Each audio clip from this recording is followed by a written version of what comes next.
On September 19th, while reviewing insurance paperwork for our Portland education consultancy, I saw my business partner had listed herself as sole owner and me as administrative support. If you want to hear how this story ends, make sure to follow this channel so you don't miss what happens next. I teach pattern recognition for a living. Not just to high school students navigating algebra and literature, but to educators learning how to see the shapes beneath the chaos. How to notice when attendance dips correlate with cafeteria menu changes. How to spot which discipline referrals mask something deeper. I spent 17 years as a high school principal before I ever thought about turning that skill into something else. Patterns are everywhere if you know how to look. The problem is, when you spend your career looking outward, you sometimes miss the ones forming right next to you. I met Vanessa Cho at a statewide education conference in Eugene 6 years ago. She was giving a keynote on data-driven intervention strategies. I was in the third row, taking notes on the back of my program because I'd filled my notebook by noon. Afterward, over terrible conference coffee, we talked for 2 hours. She had the vision. I had the framework. She wanted to scale solutions. I had spent nearly 2 decades implementing them in a building with 2,000 students and a revolving door of funding crises. By the time we left that hotel lobby, we had sketched the bones of what would become Pathways Educational Consulting on a paper napkin. We launched the company in Portland 18 months later. I took a leave of absence from my principal job first, then retired early when it became clear we had something real.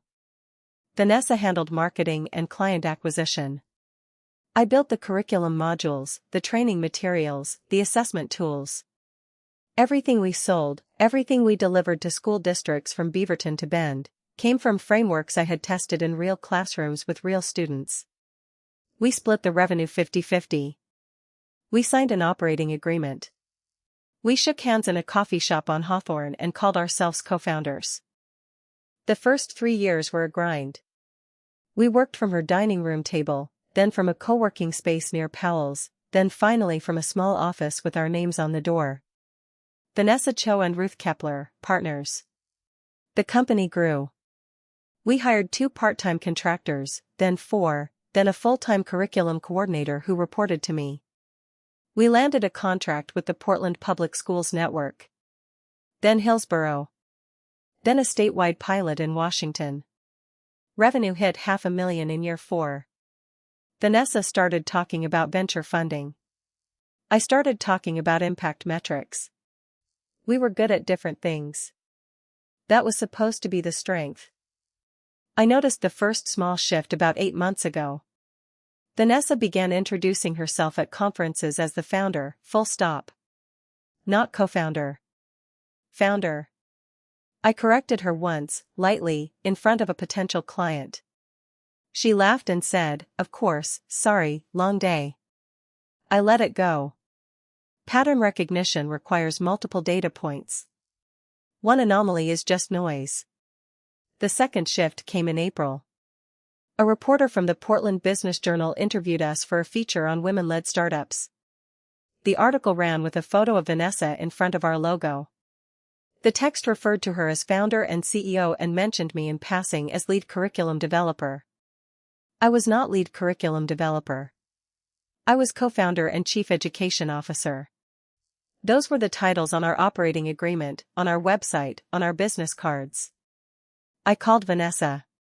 She said the reporter must have misunderstood. She said she'd request a correction. The correction never ran. The third shift happened in June. I was copied on an email chain by accident, something about a potential acquisition offer from a larger firm in Seattle. In the email, Vanessa described the company's origin story. She wrote that she had founded Pathways after years of frustration with existing professional development models and had brought on experienced educators to help execute the vision. I was not brought on. I had built the vision with her, from nothing, on a napkin in Eugene. I printed the email. I did not reply. I waited. The fourth shift arrived in August, when I returned from a family visit to find that our website had been redesigned. Vanessa's photo was now prominently displayed on the About page, with a biography that described her as founder. My photo was smaller, lower on the page, beneath the heading Our Team. I took a screenshot. I still did not confront her. I teach pattern recognition. I also teach that you do not act on incomplete information. The fifth shift, the one that changed everything, came on September 19th. We were preparing to renew our business insurance. I was reviewing the paperwork before signing, the way I always did.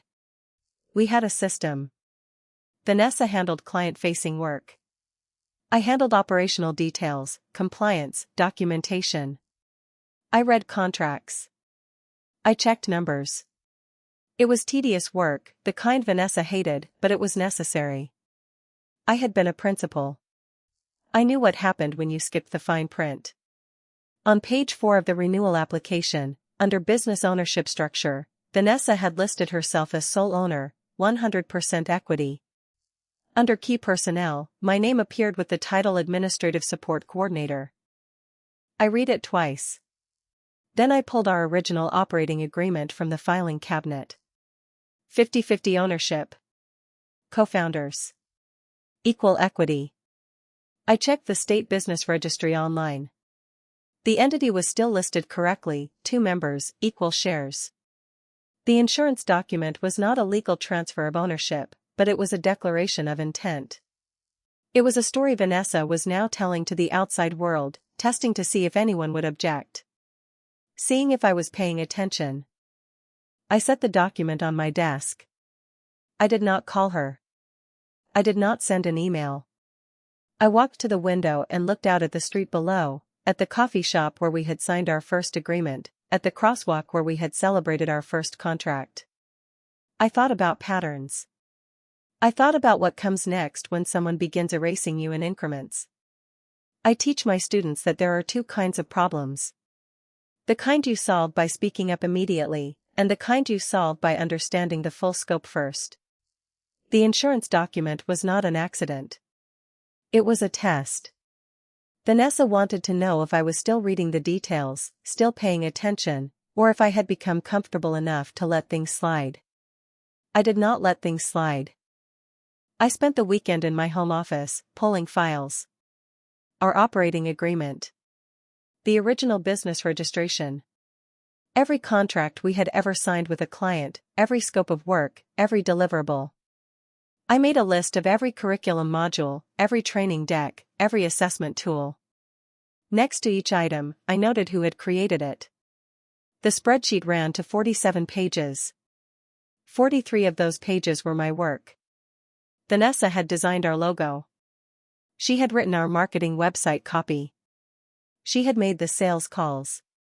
But everything we actually sold, everything that had generated revenue, had come from my frameworks, my classroom experience, my years of trial and error in an actual school building. I pulled the intellectual property clauses from our operating agreement. We had kept it simple. Anything created during the partnership belonged to the partnership, jointly. 50-50. If either of us wanted to leave, we had a buyout formula. If we dissolved the company, we would split the assets. It was clean. It was fair. It assumed we would both act in good faith. Vanessa was no longer acting in good faith. On Monday, I came into the office early. I made coffee. I reviewed my notes. When Vanessa arrived at 9, I was at my desk, calm. She dropped her bag on her chair and asked if I had signed the insurance renewal yet. I said I had a few questions about it first. She said it was pretty standard, nothing urgent. I said I noticed the ownership section seemed incorrect. She glanced at her computer screen, not at me. She said the insurance company must have filled it out wrong based on old information. She said she would call and fix it. I said I would wait to sign until I saw the corrected version. She said that was fine. Neither of us mentioned it again that day. But I noticed she closed her office door for 3 phone calls that afternoon. I noticed she stayed late after I left. And I noticed, when I checked the state business registry again that night, that she had filed a request to amend the company's operating structure. The request was dated September 20th, the day after I had questioned the insurance document. It sought to reclassify the business from a member-managed LLC with 2 equal members to a manager-managed LLC with 1 managing member and 1 passive member. The managing member, with full operational control, was listed as Vanessa Cho. I took a screenshot. I saved it in 3 places. Then I called my lawyer. His name was Greg Pemberton. I had worked with him years ago on a contract dispute when I was still a principal. He was not flashy. He did not make promises he could not keep. He read documents the way I did, line by line, looking for the shape beneath the words. I sent him everything. The operating agreement. The amendment request. The insurance document. The email about the acquisition offer. The screenshots of the website changes, the news article, the investor pitch deck I had found on Vanessa's unlocked computer 2 weeks earlier that described her as sole founder. Greg called me back within 2 hours. He said Vanessa's amendment request would not succeed without my signature, which I had not provided. He said she likely knew that but was filing anyway to create a paper trail, something she could point to later if challenged. He said the pattern I was describing sounded like someone preparing to force a buyout at a lowball valuation or to claim I had always been a contractor, not a co-founder, if the company ever went to acquisition. I asked him what I should do. He said it depended on what I wanted. Did I want to fight for the company, or did I want to walk away with what I was owed? I thought about that question for a long time. I thought about the napkin in Eugene. I thought about the 2,000 students I used to serve, the teachers I had mentored, the systems I had built. I thought about why I had started this company in the first place. It was not for the money. It was not even for the autonomy. It was because I believed I had something worth sharing, and I believed Vanessa and I could share it better together than apart. But belief requires reciprocity. And Vanessa had stopped believing in partnership the moment she started erasing my name. I told Greg I wanted what was mine. Not revenge. Not a scene. Just the accurate accounting of who had built what. He said he could work with that. Over the next 3 weeks, Greg and I constructed a case. Not a lawsuit, not yet, but a detailed record. He sent a formal letter to Vanessa, noting that I had not consented to any change in the operating structure and would not do so. He CC'd the State Business Registry Office. Vanessa replied through her own lawyer, a man named Kyle Drennan who specialized in startup acquisitions. Drennan's letter claimed that there had been a misunderstanding, that Vanessa had never intended to diminish my role, and that the amendment request had been filed in error. Greg replied asking for that error to be formally withdrawn within 5 business days. It was not withdrawn. Instead, Vanessa invited me to lunch.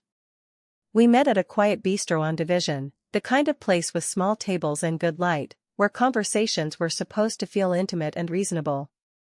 Vanessa arrived wearing the same outfit she had worn in the Business Journal photo, a charcoal blazer and silk shell that made her look polished and composed. She ordered sparkling water. I ordered coffee. She smiled and said she was glad we could talk face to face, that things had gotten unnecessarily complicated, that we had always been able to work things out before. I said nothing. I waited. She said she understood I had concerns about the insurance paperwork and the amendment filing. She said it had all been a miscommunication, a function of working too fast, of juggling too many things at once. She said she valued everything I brought to Pathways. She said she did not want this to become adversarial. Then she slid a folder across the table. Inside was a buyout offer. $250,000 for my full equity stake in the company, plus a consulting agreement that would pay me $75 an hour for up to 20 hours a month, for 1 year, to help with curriculum transition. The letter was already drafted. It required only my signature. I looked at the number. I thought about what the company was worth. We had just cleared $500,000 in revenue. We were projecting $800,000 for the next fiscal year. Our client base was growing. We had name recognition. A consulting firm in Seattle had floated an acquisition offer that valued us at nearly $2 million. 50% of $2 million was $1 million. Vanessa was offering me 1/4 of what I was owed, and a year of contingent freelance work at a rate lower than what we paid our part-time contractors. I closed the folder. I slid it back across the table. I said I was not interested. Vanessa's smile thinned. She said the offer was generous given the circumstances. She said the company's value was mostly in the client relationships which she had built. She said curriculum was replicable, that any experienced educator could do what I did, but business development required a specific skill set. She said if I forced this into a legal fight, it would cost both of us more than the company was worth, and we would both lose. I took a sip of my coffee. I said I was not forcing anything into a legal fight. I was simply declining to sell something that was not for sale. She said I was being unreasonable. I said I was being accurate. She paid for both our meals, even though neither of us had eaten anything, and left. That night, I received an email from Kyle Drennan. It reiterated the buyout offer and added a new wrinkle. If I did not accept within 10 business days, Vanessa would pursue a judicial dissolution of the company on the grounds of irreconcilable differences between the members, which would force a court-supervised sale of assets and likely result in a lower payout for both of us after legal fees. It was a threat. A polite one, dressed in legal language, but a threat nonetheless. I forwarded it to Greg. He called me within the hour. He said judicial dissolution was a real option, but it was also a slow and expensive one, and it required Vanessa to prove that the company could not function with both of us as members. Given that we had functioned successfully for 5 years, that would be a hard case to make. He said the threat was designed to scare me into accepting the lowball offer. I said I was not scared. He said good. Then he asked me a question I had not expected. He said, "Do you happen to have documentation showing that you created the intellectual property the company is currently selling?" I said yes. I had everything. Drafts, dates, file metadata, emails. I had built the curriculum in shared drives with timestamps. I had original notes from my years as a principal that predated the company's founding, notes that clearly showed the evolution of the frameworks we now licensed to school districts. Greg was quiet for a moment. Then he said, "Ruth, I don't think you need to fight for half this company. I think you need to understand that you might own more than half of what it's worth." I did not understand at first. Then he explained. Under Oregon law, intellectual property created by a member of an LLC belonged to that member unless explicitly assigned to the company in writing. Our operating agreement said that anything created during the partnership belonged to the partnership. But everything I had created, all the foundational frameworks, had been created before the partnership was formally signed. I had brought those frameworks into the company. I had contributed them as my initial capital. Vanessa had contributed money for startup costs, marketing, and her time. But the actual product we sold, the curriculum, the training systems, the assessments, I had built those. And if I could prove it, and if the operating agreement did not explicitly transfer that IP to the company in a way that extinguished my individual ownership, then Vanessa did not have a company without me. She had a client list and a logo. I sat with that information for 2 days. Then I went back through every contract we had ever signed with a client. Every single one referenced proprietary curriculum materials developed by Pathways Educational Consulting. But when I checked the file metadata, when I traced the original documents, every single one had been created by me, uploaded by me, revised by me. Vanessa's contributions were in the sales decks, the pitch emails, the follow-up reports. She had sold the work. But she had not made it. I called Greg. I said I wanted to file a counterclaim. He said, "For what?" I said, "Copyright ownership of the curriculum. And a temporary injunction preventing Vanessa from licensing it to new clients until we settle the ownership question." There was a long silence. Then Greg said, "That will not make you popular." I said, "I am not trying to be popular. I am trying to be accurate." He said he would draft it. The counterclaim was filed on October 14th. It named me as the original author and copyright holder of 17 distinct curriculum frameworks, 12 assessment instruments, and 43 training modules currently being licensed under the Pathways brand. It requested a declaratory judgment confirming my ownership and an injunction barring Vanessa from entering new client contracts using those materials until the dispute was resolved. Vanessa's attorney responded within 48 hours, calling the claim frivolous and retaliatory. He argued that everything I had created was work for hire under the operating agreement and that I was attempting to sabotage the company out of spite. Greg replied with a 60-page exhibit packet. It included drafts of curriculum documents with metadata showing creation dates before the company was founded. It included my original notes from my years as a high school principal, notes that matched the structures now being sold. It included emails I had sent to Vanessa in the early days, attaching files and saying things like, "Here is the revised framework I mentioned, based on what I used at the high school." Not "here is something I created for Pathways," but something I used, past tense, something that already existed. The injunction hearing was scheduled for November 3rd. Vanessa stopped speaking to me entirely. We were still co-tenants in the same office, but she worked behind a closed door. Our 2 full-time staff members, both of whom reported to me on curriculum matters, started asking careful questions about whether the company was stable, whether they should be looking for other jobs. I told them the truth. I said there was a dispute about ownership structure, that it would be resolved, and that their positions were not in jeopardy. I did not tell them that if I won, Vanessa's position might be. The hearing took place in a courthouse in downtown Portland, in a small room with wood paneling and fluorescent lights that buzzed faintly overhead. Vanessa sat on one side with Kyle Drennan. I sat on the other with Greg. The judge was a woman in her 60s named Laura Feinberg who had a reputation for impatience with posturing. Drennan argued first. He said I was a disgruntled partner attempting to rewrite history. He said the operating agreement clearly stated that all work product belonged to the company.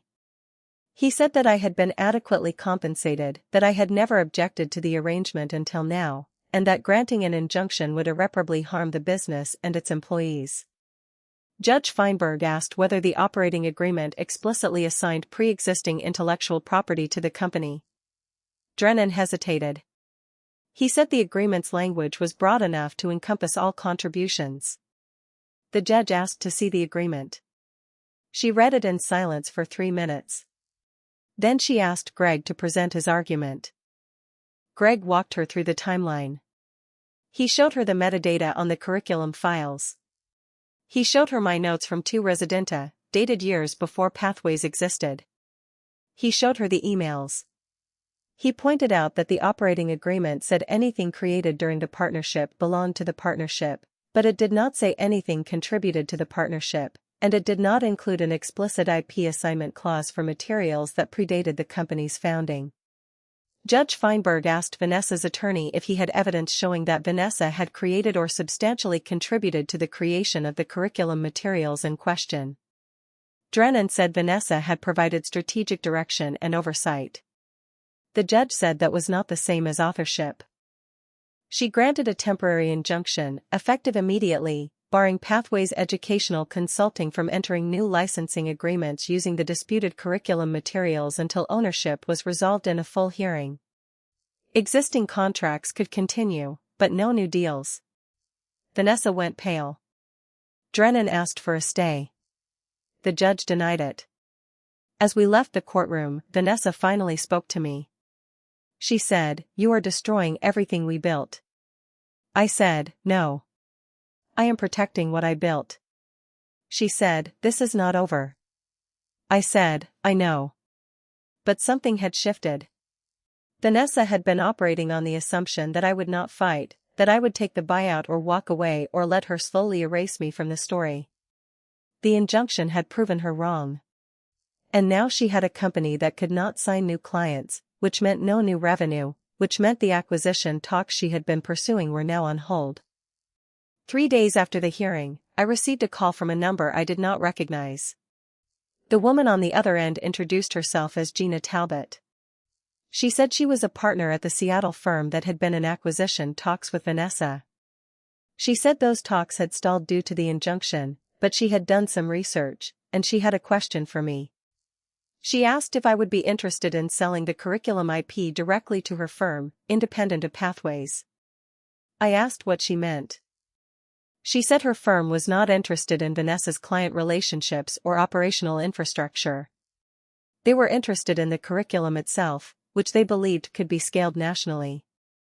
She said if I could prove clean ownership, they would be willing to negotiate a licensing deal or an outright purchase. She said the number they had discussed with Vanessa had been $2 million for the whole company. She said they would offer me $1.2 million for the IP alone, with royalties on future licensing. I said I would need to think about it. She said she understood. She gave me 2 weeks. I sat with that offer for a long time. $1.2 million. It was more money than I had ever imagined having. It was enough to retire, to travel, to do anything I wanted. But it also meant letting go of the work itself, letting someone else decide how it would be used, where it would go, who it would serve. I called Greg. I told him about the offer. He said, "That is a significant number." I said, "I know." He said, "But it is not the only option." I asked what he meant. He said, "You could also buy Vanessa out. Keep the company. License the curriculum yourself." I had not thought of that. I had been so focused on defending what was mine that I had not considered taking the whole thing. Greg said the injunction had tanked Pathways' value in Vanessa's eyes. She could not sign new clients. She could not sell the company with the IP in dispute. If I offered her a buyout now, at a number lower than what the company had been worth a month ago, she might take it just to get out. I asked how much. He said, $300,000. Maybe less. $300,000 to buy out Vanessa. $1.2 million if I sold the IP to Seattle. Or I could refuse both, wait for the full hearing, and roll the dice on a judge's final ruling. I teach pattern recognition. I teach my students to see not just what is, but what comes next. And I could see, clearly, what would happen if I sold the IP to Seattle. The curriculum would be repackaged, scaled, stripped of the context I had built it in. It would become a product, not a practice. And I would have money, but I would not have the work. I told Greg to make Vanessa an offer. $275,000 for her full equity stake, plus a 3-month transition consulting fee at market rate if she agreed to introduce me to her active clients and facilitate a smooth handover. He said, "She will reject it." I said, "Make the offer anyway." He did. Vanessa's attorney replied the next day. The answer was no. Vanessa wanted $500,000, or she wanted to proceed to a full dissolution. I raised my offer to $325,000. Final. Vanessa countered at $450,000. I held at $325,000. We were at an impasse. And then something unexpected happened. One of our largest clients, the Hillsborough School District, reached out to Vanessa directly to renew their annual training contract. The contract was worth $80,000, nearly 10% of our projected revenue. It was up for renewal on December 1st. Vanessa called me for the first time in weeks. She said we needed to sign the renewal together, that the client was asking questions about the injunction, and if we did not present a united front we would lose them. I said I was willing to sign the renewal if she was willing to finalize the buyout. She said $325,000 was insulting. I said $450,000 was fantastical given that the company could not currently sign new clients and I owned the work product. She hung up. The Hillsborough contract deadline passed. We lost the client. 2 weeks later, we lost another one, a mid-sized district in Washington that decided they did not want to work with a company in legal turmoil. Vanessa sent me an email, not through her attorney but directly. It said, "You are killing this company because you cannot handle not being the center of attention." I did not reply. A week after that, on November 30th, Vanessa's attorney sent a new message. Vanessa would accept $350,000, paid over 2 years, with interest. And I would agree to never publicly disparage her or claim that she had not been a true co-founder. I told Greg the money terms were fine. The non-disparagement clause could stay, with one revision. It would be mutual. She would not disparage me either. And it would include a provision that in any public or professional context, if either of us were asked about the founding of Pathways, we would say it was a mutual effort that later diverged, and we would not misrepresent the other's contributions. Greg sent the revision. Vanessa's attorney accepted. The buyout agreement was signed on December 10th, in a conference room neither of us had chosen, with both our attorneys present and neither of us saying a word to each other. Vanessa's signature was sharp and fast. Mine was slow and deliberate. When it was done, she left without looking at me. I stayed and reviewed the signed copies, page by page, checking every clause. Greg asked if I felt relieved. I said I felt accurate. He smiled. By December 15th, I was the sole owner of Pathways Educational Consulting. I changed the operating agreement. I updated the state business registry. I revised the website, restoring my bio and title, adding a new section that explained the company's history honestly. I reached out to the clients we still had and explained that there had been a transition in ownership, that the curriculum and quality would remain the same, and that I would be their primary point of contact going forward. Some of them were wary. A few asked pointed questions about the legal dispute. I told them the truth, in broad strokes. There had been a disagreement about business structure. It had been resolved. The work would continue. Most of them stayed. I also called Gina Talbot in Seattle. I told her I was no longer interested in selling the IP, but I was open to a licensing partnership if her firm wanted to distribute the curriculum under a revenue share model that kept me involved in quality control. She said she would run it by her team. 2 weeks later, she came back with a proposal. A 5-year licensing agreement, 60-40 revenue split in my favor, with a quality oversight clause that gave me veto power over any modifications to the curriculum. The advance payment was $200,000. I signed it on January 8th. By the end of January, Pathways Educational Consulting had more revenue secured than we had ever had under the partnership. I hired a part-time business development coordinator, someone who could do what Vanessa had done, find clients, make calls, manage relationships, but who understood they were supporting the work, not owning it. I also did something I had been putting off. I went back to the high school where I used to be principal. It was a Friday afternoon, during a staff meeting I had been invited to as a guest. The current principal, a man named Jose Ruiz who had been my assistant principal years ago, introduced me as someone who had built systems they were still using. I spent an hour with the faculty, answering questions, listening to what was working and what was not. At the end, a young teacher in her second year raised her hand and asked how I had known what to build. I thought about that question. I thought about the napkin in Eugene. I thought about Vanessa. I thought about the insurance document that had started all of this. I said, I paid attention to what was real, not what people said was real. And when I saw a gap between the two, I wrote it down. The teacher nodded. I could see her making a note. Afterward, Jose walked me to my car. He said the district was looking for someone to lead a new professional development initiative, something long-term, and he wanted to know if I would consider it. Not as an employee, but as a consultant. He said they had budget. He said they trusted me. I said I would send him a proposal. Driving home, I thought about patterns again. How they repeat. How they shift. How you can spend years building something with someone and not realize, until the insurance paperwork crosses your desk, that you were never building the same thing. Vanessa had wanted a company.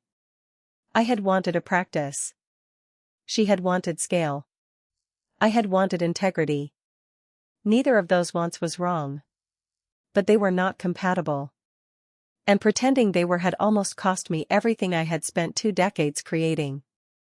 I did not hate Vanessa. I did not even blame her, not entirely.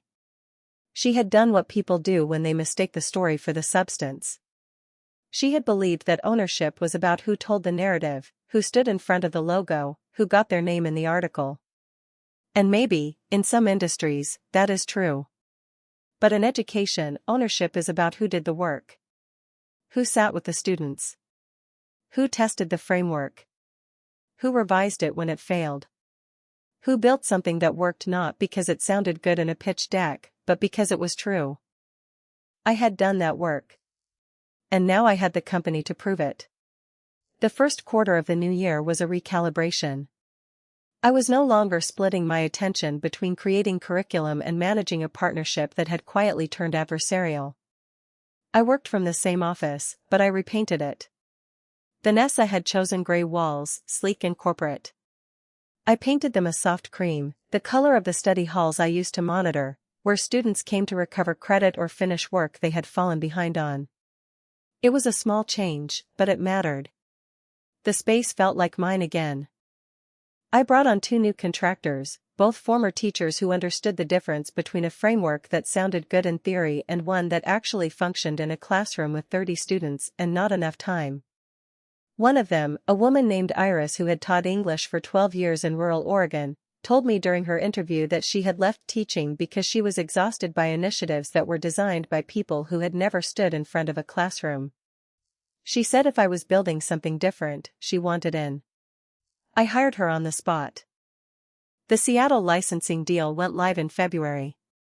Gina Talbot's firm rebranded the curriculum under a new name, something sleek and market-tested, but the content was unchanged. I reviewed every module before it went out. I attended the first 2 training sessions they hosted, sitting in the back, watching how facilitators used the materials. They were good.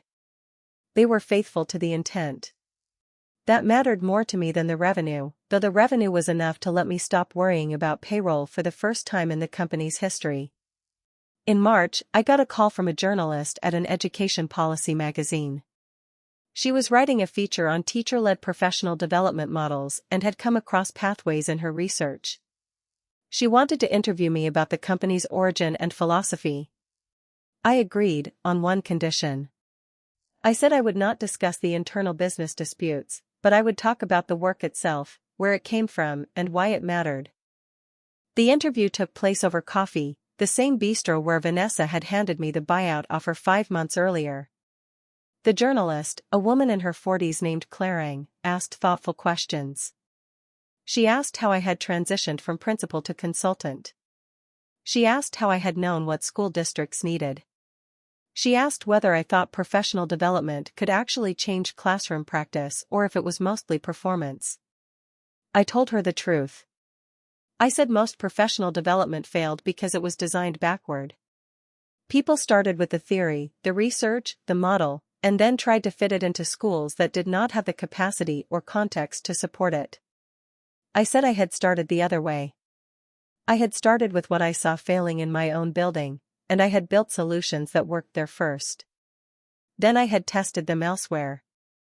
The research came later, to explain what was already working. Claire asked if that approach was replicable.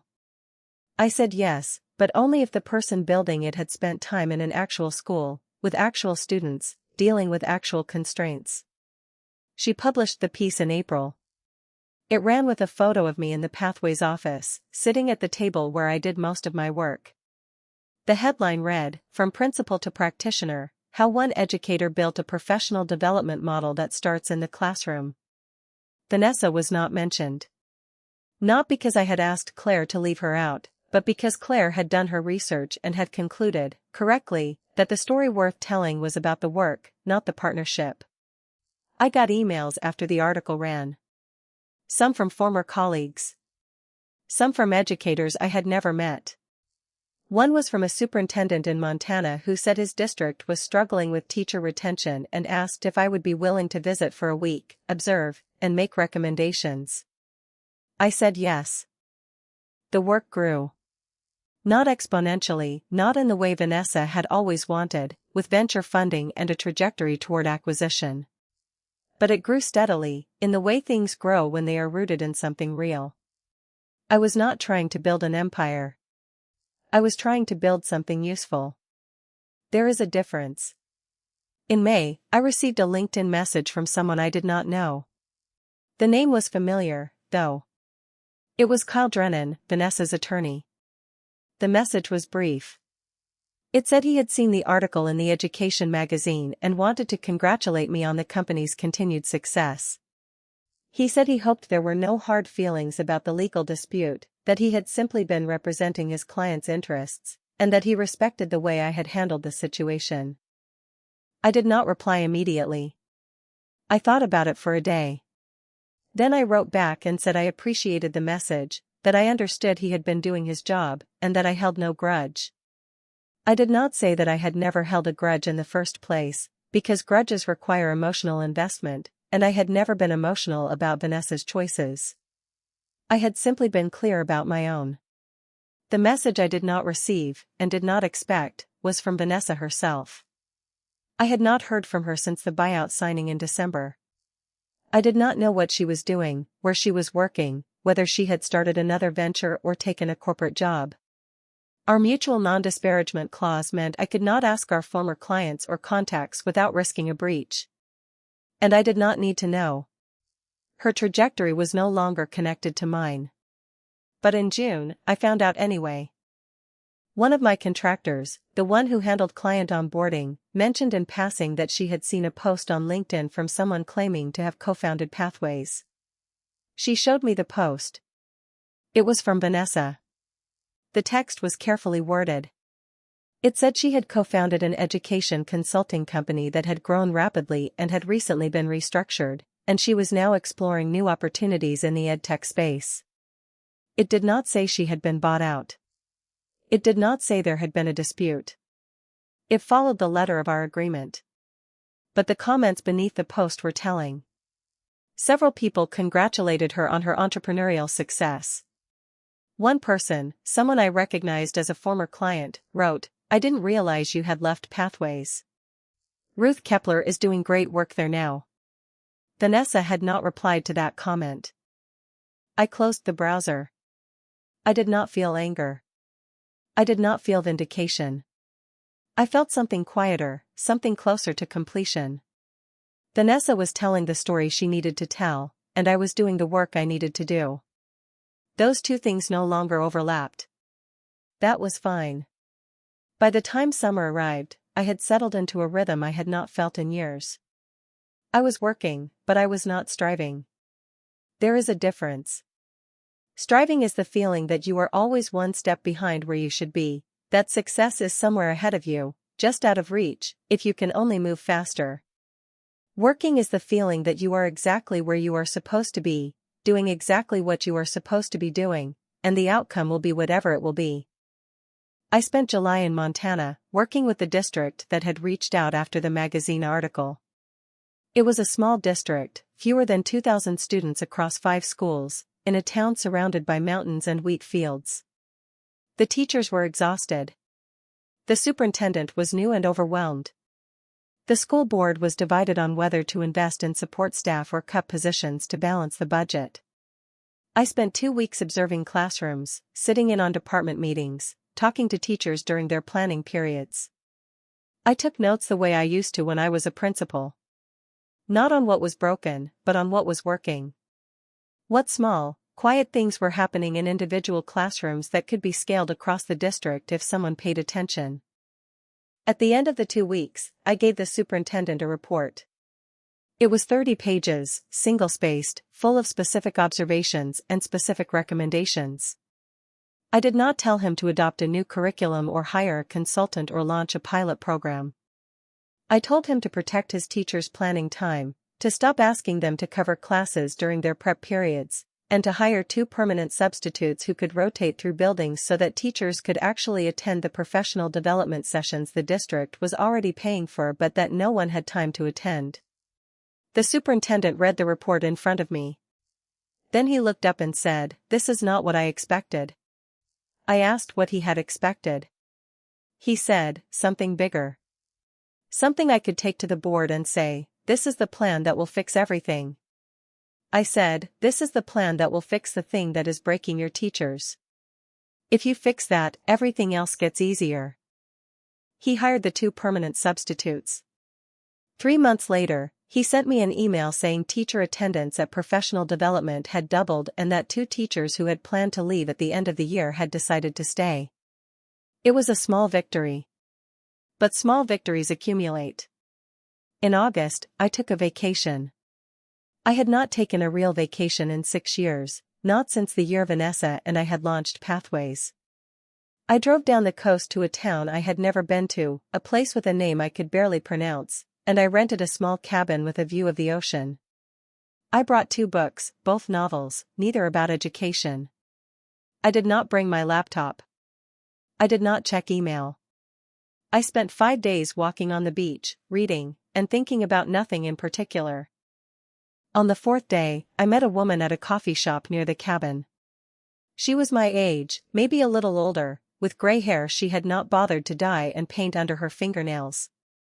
We started talking because we were both sitting outside and she asked if I had a light for the candle on her table that had gone out.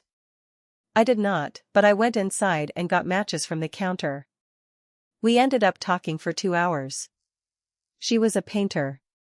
She had lived in the town for 15 years, after leaving a career in graphic design in San Francisco. She said she had gotten tired of making things other people told her to make. She said she had wanted to make things that mattered to her, even if no one else cared. I understood that completely. She asked what I did. I said I worked in education. She asked if I liked it. I said yes, most of the time. She asked what the worst part was. I thought about that. I said the worst part was watching people mistake scale for impact. Watching people build things that looked impressive but did not actually help anyone. She nodded. She said that happened in art, too. We exchanged numbers, though I did not know if I would ever see her again. When I left the town, I felt lighter. Not because anything had changed, but because I had remembered something I used to know. That work is only one part of a life. That there are other things worth paying attention to.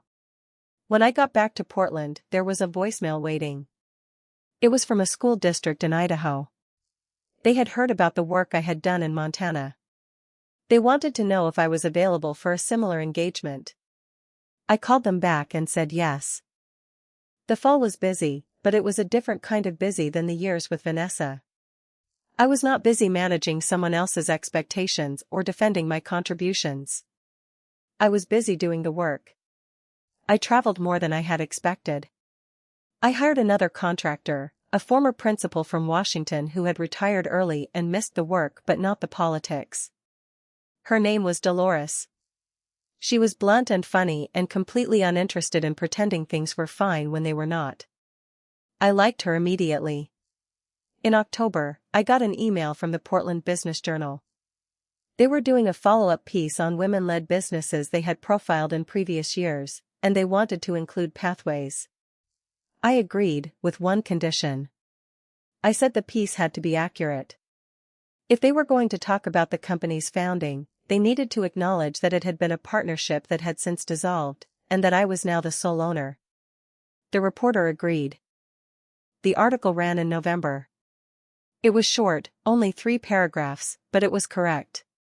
It said I had co-founded Pathways with a partner in 2018, that the partnership had ended in 2023, and that I had since expanded the company's reach through licensing agreements and consulting contracts. It quoted me saying, "The work has always been about sustainability, not scale. I am more interested in building something that lasts than something that grows fast and collapses." I meant it. A week after the article ran, I received a letter in the mail. Not an email. An actual letter, on thick paper, in a handwritten envelope. The return address was in Portland, but I did not recognize the street. I opened it carefully. The letter was from Vanessa. It was short. It said she had seen the Business Journal piece. It said she was glad the company was doing well. It said she had taken a position with an edtech startup in Seattle, leading their content development team, and that she was happy with the work. It said she had been thinking about our partnership, about what had gone wrong, and she wanted me to know that she did not regret the years we had worked together, even though the ending had been difficult. She said she had learned a lot. She did not apologize. She did not ask for anything. She simply signed her name. I read the letter twice. Then I set it on my desk and sat with it for a while. I thought about writing back. I thought about what I would say. But in the end, I did not reply. Not because I was angry, but because there was nothing left to say. Vanessa and I had built something together, and then we had wanted different things, and now we were both doing work that made sense for who we were. That was enough. I filed the letter in a drawer. Not to forget it, but to close it. Winter came quietly. The office felt smaller with just me and the contractors rotating through, but it also felt more honest. I was not performing partnership anymore. I was not managing someone else's vision of what the company should be. I was simply running a practice that helped schools do better work. Some months were profitable. Some were not. But the work itself was steady, and that steadiness was worth more than any pivot or acquisition strategy Vicky had ever proposed. In December, I was invited to speak at a regional education conference in Boise. The topic was sustainability in school improvement, and I was asked to present on a panel with 3 other consultants. I almost said no. I do not particularly enjoy panels. They tend to be performative, a series of people saying things they think sound impressive rather than things that are true. But the organizer was persistent, and she promised the panel would be practitioner-focused, not theoretical. I agreed. The panel took place on a Saturday morning in a hotel ballroom that smelled like coffee and dry erase markers. There were maybe 200 people in the audience, mostly teachers and administrators. The other panelists were polished and articulate. One of them worked for a large consulting firm that specialized in turnaround models. Another had written a book about data-driven instruction. The third was a former state superintendent who now did keynote speaking. When it was my turn to speak, I did not talk about models or data or turnarounds. I talked about a teacher I had worked with in Montana, a woman who taught 9th grade English and who had figured out that her students were not failing because they could not read, but because they did not have enough time to read. She had restructured her entire class around sustained silent reading 3 days a week, with targeted skill work on the other 2 days. Her students' test scores went up. More importantly, her students started asking for book recommendations. I said that was sustainability. Not a program. Not a system. A teacher who paid attention and made a choice. The room was quiet when I finished. Then someone in the audience raised their hand and asked how to scale that approach district-wide. I said you do not scale it. You protect the conditions that let it happen. You protect planning time. You protect autonomy. You trust your teachers to know what their students need. The moderator looked uncomfortable. Scaling was supposed to be the goal. That was the premise of the panel. But after the session ended, a line of people waited to talk to me. Not to argue. To thank me. A teacher from a small district in Eastern Oregon said she had been told for 3 years that she needed to adopt a scripted curriculum, and she had been resisting, and she had started to think she was wrong. She said hearing me say that autonomy mattered had made her feel less alone. I gave her my card. I said if she ever needed someone to tell her administrator that what she was doing was valid, to call me. That night, I had dinner with the conference organizer, a woman named Paulina who ran a nonprofit focused on rural education. She asked if I had ever considered working with smaller districts on a pro bono or sliding scale basis. She said there were schools in Idaho and Eastern Oregon that needed help but could not afford consultants, and she thought I might be someone who would care about that. I said I would think about it. I did think about it. And in January, I started setting aside 1 week per quarter for pro bono work. I did not advertise it. I simply told Paulina and a few other contacts in the rural education space that I had capacity, and if they knew a district that needed support but could not pay, to send them my way. The first engagement was in a town in Eastern Oregon with fewer than 500 students across all grade levels. The district could not afford to pay me, but they offered to cover my travel and lodging. I stayed in a motel that smelled like pine cleaner and spent 3 days observing classes, talking to teachers, and sitting in on a school board meeting where the board argued for 45 minutes about whether to cut the music program or the librarian position. At the end of the week, I gave the superintendent a report. I did not charge him. I simply asked him to share the report with his board and to let me know if any of it helped. He called me 2 months later and said they had kept both the music program and the librarian. He said my report had given him language to use with the board, language that made the case for investment rather than cuts. He said it had mattered. I did not make any money on that project. But it mattered to me, too.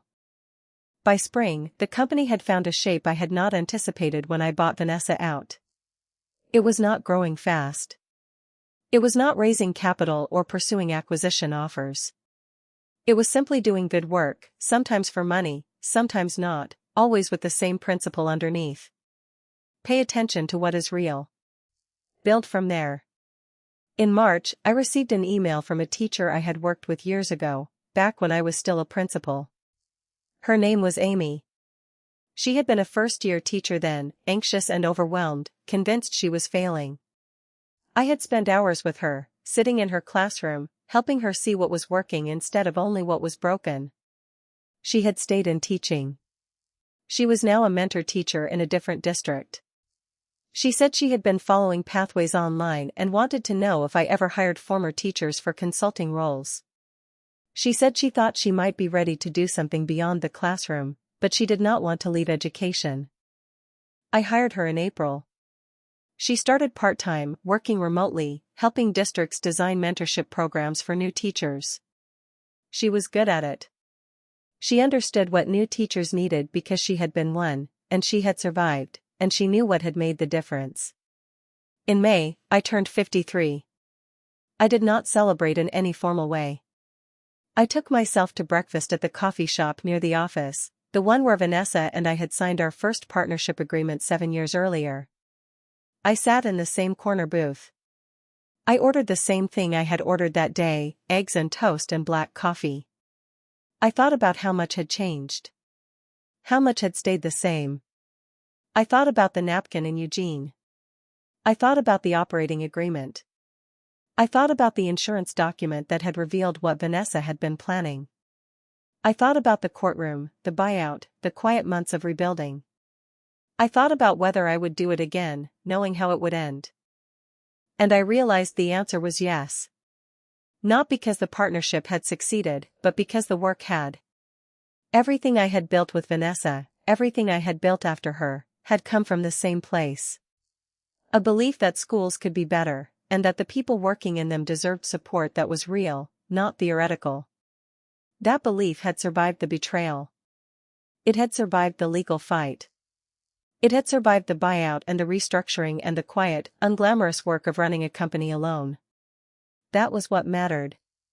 I finished my breakfast. I paid the bill. I walked back to the office and got to work. By summer, I had been running Pathways alone for 18 months. The company had stabilized in a way it never had under the partnership. Revenue was predictable. Contracts renewed. I had a small team of contractors I trusted, people who understood the work and did not need to be managed, only supported.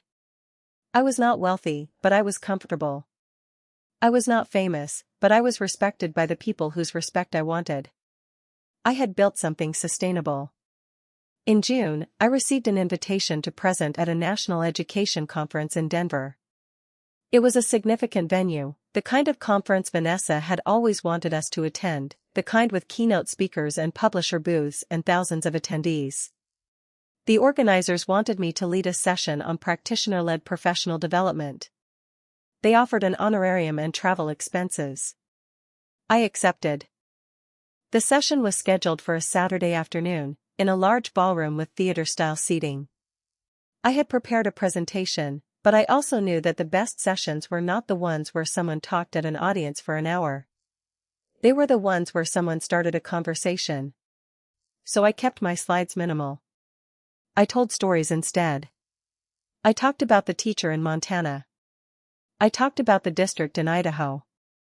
I talked about what happened when you let educators solve their own problems instead of importing solutions designed by people who had never been in a classroom. The room was full. At the end, during the Q&A, a man in the back raised his hand. He identified himself as a curriculum director from a large urban district. He said what I was describing sounded good in theory, but it was not scalable. He said his district had 40,000 students and could not afford to let every teacher invent their own approach. I said I was not suggesting every teacher invent their own approach. I was suggesting that districts stop assuming that one approach would work for every teacher, every student, every context.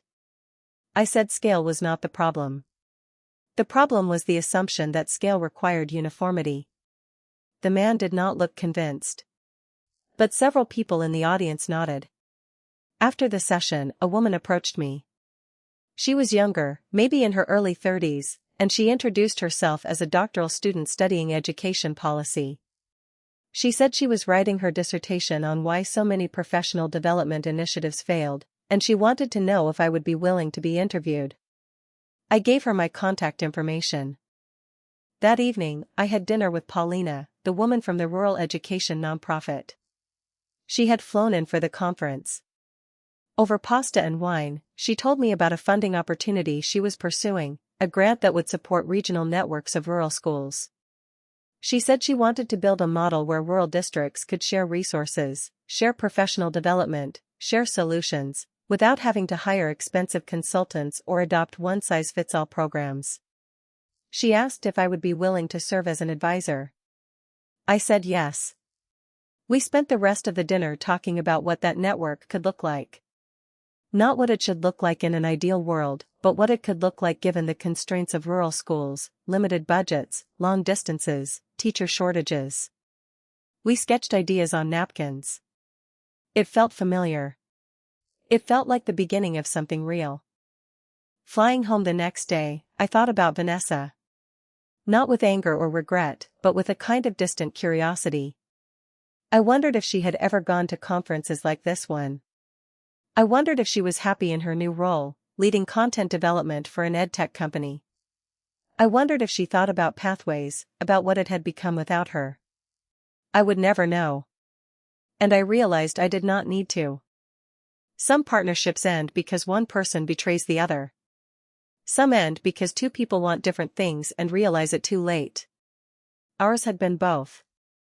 Vanessa had tried to erase me, and I had stopped her. But underneath that betrayal was a deeper, quieter truth. We had never wanted the same thing. She had wanted a company. I had wanted a practice. She had wanted recognition. I had wanted impact. Neither of those wants was wrong. But they were not compatible. And now we were both doing work that matched who we were. That was not a tragedy. That was just how things went sometimes. In August, I did something I had not done since the buyout. I went back to the high school where I used to be principal. It was the start of the school year, and Jose Ruiz, the current principal, had invited me to speak to the staff during their opening day session. I agreed. The gym was full of teachers, some of whom I recognized, most of whom I did not. I had left 8 years ago. A generation of teachers had turned over since then. But the building was the same. The smell of floor wax and old books. The scuffed tile. The stage where I had stood for dozens of assemblies. Jose introduced me and handed me the microphone. I looked out at the staff. I thought about what I wanted to say. I thought about all the frameworks I had built, all the professional development I had designed, all the consulting I had done. And I realized that none of it had been about systems. It had all been about people. About teachers who cared enough to try. About students who needed someone to see them. About the small, unglamorous work of showing up every day and doing something that mattered. I told them that. I told them I did not have a program to sell them. I told them I was not there to tell them what to do. I told them I was there to remind them that they already knew what their students needed, and that the best thing they could do was trust themselves enough to do it. When I finished, the room was quiet. Then someone started clapping. Then everyone did. Afterward, a young teacher approached me. She said she was in her second year, and she was struggling. She said she felt like she was failing. I asked her why. She said her test scores were low. I asked if her students were learning. She paused. She said yes, they were learning, but not fast enough. I said, fast enough for whom? She did not have an answer. I said, if your students are learning, you are not failing. You are teaching. She thanked me. I gave her my card. I told her to call me if she ever needed to hear that again. Driving home, I thought about that teacher. I thought about Amy, the first-year teacher I had mentored years ago, who was now mentoring others. I thought about the chain of people who had shaped me, who had told me I was doing something that mattered when I could not see it myself. That was the work. Not the consulting. Not the company. The work was paying attention, and then helping someone else see what you saw. Money magnifies character. It does not create it. I had learned that over the past 2 years. I had learned it watching Vanessa choose the story over the substance. I had learned it choosing the work over the exit. Money had given me options, but it had not changed what I wanted. And what I wanted, I realized, was exactly what I was doing.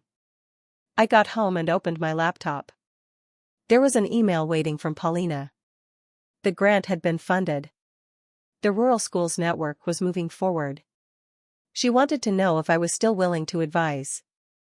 I wrote back immediately. I said yes. And then I closed my computer, made tea, and sat on my back porch, looking out at the garden I had been neglecting for months. The tomatoes were overgrown. The herbs needed trimming. The soil needed turning. It was work I had been putting off because I had been too busy with everything else. But I had time now. I had built something that did not require me to be everywhere at once. I had built something that could sustain itself, that could grow slowly, that could make space for the rest of my life. I spent the evening in the garden, pulling weeds, staking tomatoes, cutting basil. My hands smelled like earth and green things. The sun set slowly. The air cooled. I worked until it was too dark to see. And then I went inside, washed my hands, and sat down to write a proposal for the Rural Schools Network. Not because I had to. Because I wanted to. That, I thought, was the difference. Between striving and working. Between proving something and doing something. Between a company and a practice. I had spent 5 years building a company with someone who did not see me. I had spent 2 years building a practice that did. The second one was smaller. Quieter. Less impressive on paper.